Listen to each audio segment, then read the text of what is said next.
ओम शांति 23 मई 2026। मीठे बच्चे, रावण ने तुम्हें बहुत पीड़ित किया है। अभी तुम भक्तों का रक्षक भगवान आया है तुम्हारी पीड़ा को दूर करने। प्रश्न: सपूत बच्चों की मुख्य 2 निशानियां सुना।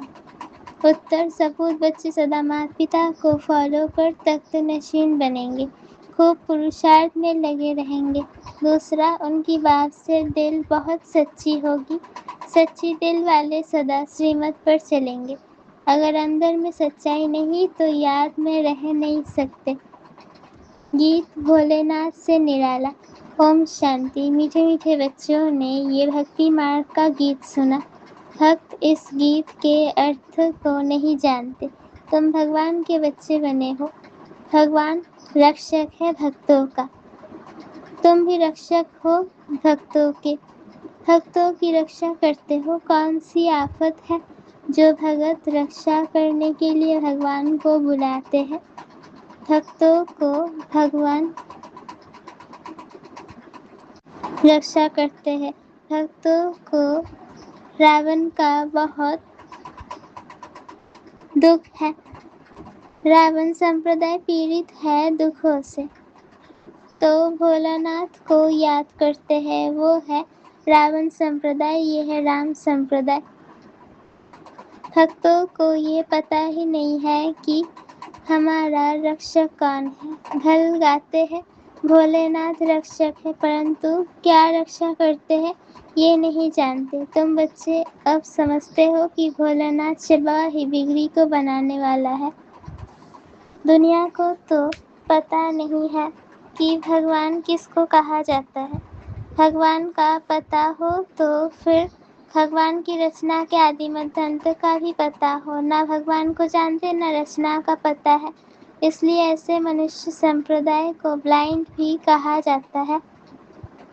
दूसरे तरफ तुम हो जिनको दिव्य दृष्टि मिली है। अब तुम्हारा नाम ही है ब्रह्मा कुमार कुमारिया। बोर्ड पर भी नाम लगा हुआ है ब्रह्मा कुमारी ईश्वरीय विश्वविद्यालय। सिर्फ ब्रह्मा कुमारियों हो नहीं सकती। प्रजापिता ब्रह्मा है ना। पिता के पास बच्चे और बच्चियां दोनों होते हैं। प्रजापिता ब्रह्मा को भी इतने ढेर बच्चे हो सकते हैं, तो समझना चाहिए ये बेहद का पिता है। ये भी जानते हैं ब्रह्मा विष्णु शंकर को रचने वाला बाप भी है, जिसको निराकार कहा जाता है। ये हो गया बेहद का बाप। ये भी जानते हो परमपिता परमात्मा ब्रह्मा द्वारा रचना रचते हैं। इनकी सारी रचना है, सब मनुष्य मात्र वास्तव में शिव वंशी है। अभी तुम आकर प्रजापिता ब्रह्मा की संतान बने हो। ये है नई रचना। परमपिता परमात्मा ब्रह्मा द्वारा रचना रचते हैं, तो तुमको ब्रह्मा कुमार कुमारिया कहा जाता है। इतने बेहद के बच्चे हैं, जरूर बेहद का वर्षा लेते होंगे। बच्चे जानते हैं हम ब्रह्मा कुमार कुमारियों को शिव बाबा ने अडॉप्ट किया है। शिव बाबा कहते हैं तुम हमारे बच्चे हो। तुम आत्माएं भी निराकार थी, परंतु ज्ञान तो साकार में चाहिए। तुम जानते हो हम आदि सनातन देवी देवता धर्म के थे। ब्रह्मा द्वारा रचना यहाँ होती है। शिव जयंती भी यहाँ मनाई जाती है। यहाँ मगध देश में ही जन्म लिया है। बाप कहते हैं ये देश बहुत पवित्र स्वर्ग था। अभी इनको नरक मगध देश कहा जाता है। फिर स्वर्ग बनना है। तुम बच्चों की बुद्धि में है शिव बाबा हमको फिर से राजयोग सिखाए पवित्र बनाते हैं। गाते भी है पतित पावन भक्तों के रक्षक भगवान। भगत ही पुकारते हैं, पतित होते हुए भी अपने को पतित नहीं समझते हैं। बाप समझाते हैं तुम अभी सभी पतित हो।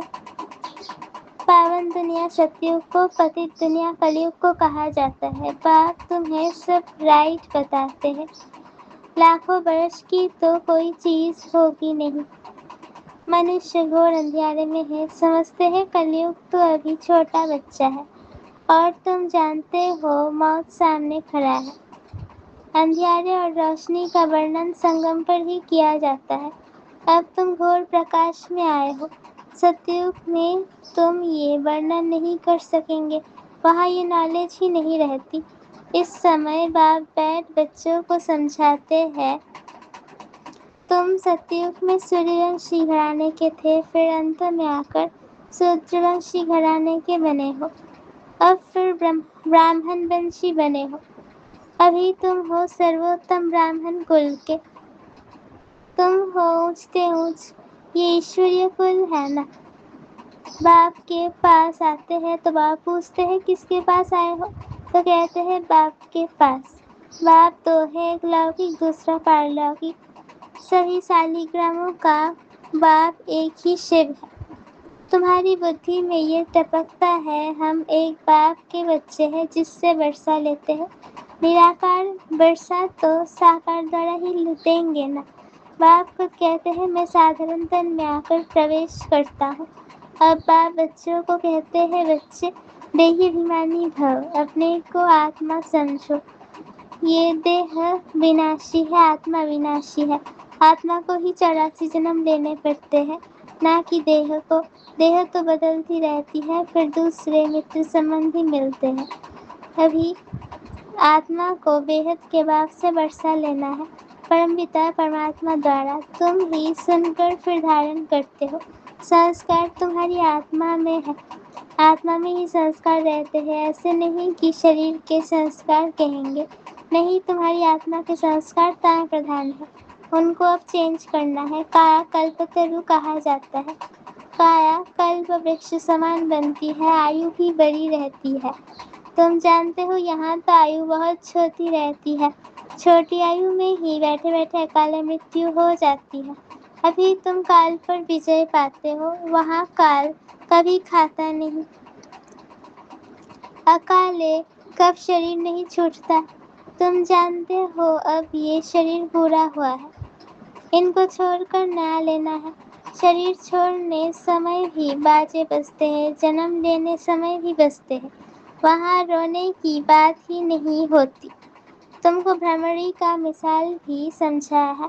तुम हो ब्राह्मण ब्राह्मणिया, ब्राह्मणी और भ्रमरी राशि मिलती है। जो काम भ्रमरी करती है वही तुम भी करते हो, वंडर है ना। भ्रमरी का दृष्टांत कछुओं का, सर्प का, ये सब शास्त्रों में है। सन्यासी आदि भी ये मिसाल देते हैं। अभी तुम बच्चे बाप द्वारा ये सब समझ रहे हो। ये तो हुआ भक्ति मार्ग, पाश का गायन करना, इसका फिर बाद में गायन होगा। इस समय ही बाप इस तन में आते हैं। इनको ब्रह्मा को भगवान नहीं कहा जाता है, वो तो फिर अंधश्रद्धा हो जाती है। ऐसे भी मनुष्य है जो राम को कृष्ण को भगवान समझते हैं, कृष्ण के लिए राम के लिए भी कह देते, वो तो सर्वव्यापी है। कोई कृष्णपंथी कोई राधेपंथी होते हैं। राधेपंथी वाले कहेंगे सर्वत्र राधे ही राधे है, कृष्णपंथी कहेंगे जिधर देखो कृष्ण ही कृष्ण है, रामपंथी राम ही राम कहेंगे। समझते हैं राम कृष्ण से बड़ा है क्योंकि राम को त्रेता में और कृष्ण को द्वापर में ले गए हैं। कितना अज्ञान है। अब बाप तुम बच्चों को समझा रहे हैं, कितने ढेर ब्रह्मा कुमार कुमारियाँ है, जरूर बेहद का बाप होगा। तुम कोई से ही पूछ सकते हो, कभी नाम सुना है प्रजापिता ब्रह्मा का। बाप ने स्वर्ग की नई रचना रची है, गाया भी जाता है ब्रह्मा द्वारा। ब्राह्मण, जब तक तुम सब ब्राह्मण ब्रह्मा के मुख वंशवाली नहीं बने हो तब तक दादे से वर्षा ले नहीं सकते। बेहद के बच्चे बेहद का वर्षा बाप से ही लेते हैं। लिया था बरोबर बरोबर स्वर्गवासी थे, अभी नरकवासी बन गए हैं। अब फिर प्रजापिता ब्रह्मा द्वारा परमपिता परमात्मा विष्णुपुरी स्वर्ग रच रहे हैं। कितना सहज है। बाबा पूछते हैं, शिव बाबा पूछते हैं आगे तुमको ये ज्ञान था। इनकी आत्मा ही कहती है मेरे में ये ज्ञान नहीं था, मैं भी विष्णु का पुजारी था। जो हम पूज्य थे सो अब पुजारी आकर बने। अब फिर बाबा आकर पुजारी से पूज्य देवता बना रहे हैं। तुम बच्चों को अंदर में खुशी रहनी चाहिए। प्रजापिता परमपिता परमात्मा ने आकर हमको एडॉप्ट किया है। मनुष्य को एडॉप्ट करते हैं ना। बहुत मनुष्य होते हैं जिनको अपने बच्चे नहीं होते हैं तो एडॉप्ट करते हैं। अब आप जानते हैं मेरे बच्चे सब रावण के बन गए हैं, इसलिए मुझे आकर फिर से अडॉप्ट करना पड़े। ब्रह्मा द्वारा अपने बच्चों को अडॉप्ट करते हैं। ये अडॉप्शन कितनी वंडरफुल है। तुम ही जानते हो शिव बाबा ने हमको ब्रह्मा द्वारा अडॉप्ट किया है। शिव बाबा कहते हैं मैंने तुम बच्चों को अडॉप्ट किया है तुमको बेहद सुख का वर्षा देने। ये ब्रह्मा तो दे नहीं सकते, ये भी मनुष्य है ना। प्रजापिता ब्रह्मा मनुष्य ये ज्ञान नहीं देते हैं। ज्ञान का सागर निराकार परमपिता परमात्मा ही बैठ ये ज्ञान देते हैं।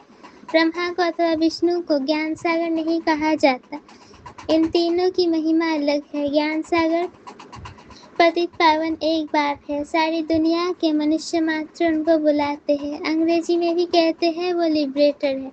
जिससे दुख मिलता है उससे लिबरेट किया जाता है।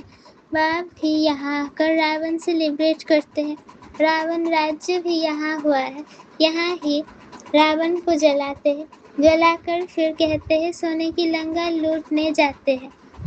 उनको तो कुछ पता नहीं है रावण क्या चीज़ है, कब का ये दुश्मन है। समझते हैं राम की सीता चुराई गई, ये नहीं समझते कि हम सब सीताएं हैं। हम रावण की जेल में फंसी हुई है। ये ज्ञान किसमें भी नहीं है। कथाएं बैठ सुनाते हैं। शिव बाबा कहते हैं मैं दूर देश का रहने वाला आया हूँ इस देश पर आए। इस पतित दुनिया पुरानी है ना, ये है रावण की दुनिया। बुलाते भी है हे बाबा आओ, हम पतित बन गए हैं।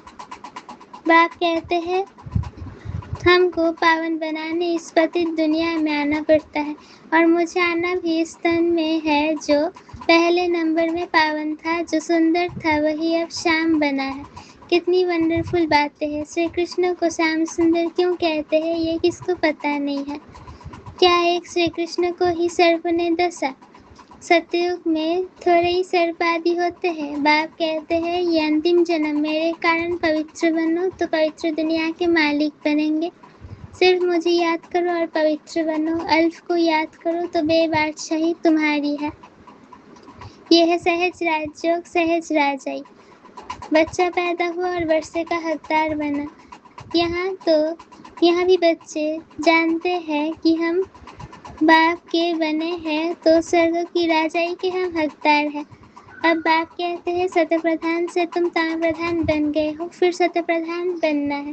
योग और ज्ञान सिखाने में 1 सेकंड लगता है। बच्चा पैदा हुआ और बारिश निश्चय किया है। तुम बाप के बने हो तो राजधानी का वर्षा तुम्हारा है, परंतु राजा रानी सब तो नहीं बनेंगे। ये है राज्य, राजा रानी प्रजा साहूकार गरीब सब चाहिए, इसलिए रुद्रमाला भी बनी हुई है जो भक्ति मार्ग में जपते हैं। तुम जानते हो हम राजयोग सीखने आए हैं। माता पिता को फॉलो कर पहले सूर्यवंशी चंद्रवंशी बनेंगे। सपूत बच्चे वो जो माता पिता को फॉलो कर तख्तनशीन बने। पुरुषार्थ खूब करना चाहिए। बाप कहते हैं मुझे याद करो तो करते नहीं, श्रीमत पर चलते नहीं है, अंदर सफाई नहीं है। दिल सच्ची हो तो श्रीमत पर चलते बाप को याद करते रहे। श्रीमत पर ही तुमको दादे से वर्षा मिलता है। ब्रह्मा स्वर्ग का वर्षा दे नहीं सकते। दादे की कमाई पर पौत्र का हक रहता है। बाप की कमाई के बच्चे भागीदार बनते हैं तो हकदार है। यहाँ तुमको शिव बाबा से वर्षा मिलता है। ज्ञान रतन बाप से ही मिलते हैं। तुम जानते हो हम ब्राह्मण ही सो फिर देवी देवता बनेंगे। जगदम्बा कौन है। बाप समझाते हैं ये ब्राह्मणी थी, ज्ञान ज्ञानेश्वरी थी, फिर राजराजेश्वरी बनती। तुम भी ऐसे बनते हो। अच्छा मीठे मीठे सिकिले थे बच्चों प्रति माता पिता बाप दादा का याद प्यार और गुड मॉर्निंग। रूहानी बाप की रूहानी बच्चों को नमस्ते। हम रूहानी बच्चों की रूहानी माता पिता बाप दादा को याद प्यार और गुड मॉर्निंग। हम रूहानी बच्चों को भी रूहानी माता पिता बाप दादा को याद प्यार गुड मॉर्निंग और नमस्ते। शुक्रिया बाबा शुक्रिया। धारणा के लिए मुख्य सार पहला पॉइंट, आत्मा में जो ताम प्रधानता के संस्कार है उन्हें याद के बल से चेंज करना है, सत्यप्रधान बनना है। दूसरा पॉइंट, बाप से राजाई का वर्षा लेने के लिए सदा सपूत बच्चा बन श्रीमत पर चलना है। सच्चे बाप से सच्चे रहना है। माता पिता को पूरा फॉलो करना है। ज्ञान रत्नों का दान करते रहना है। वरदान, अपने परिवर्तन द्वारा निरंतर विजय की अनुभूति करने वाले सच्चे सेवाधारी भव। जैसे निरंतर योगी बने हो ऐसे निरंतर विजयी बनो तो सच्चे सेवाधारी बन जाएंगे, क्योंकि विजयी आत्मा जब हर संकल्प हर कदम में विजय का अनुभव करती है तो उनका ये परिवर्तन देख अनेक आत्माओं की सेवा स्वतः होती है।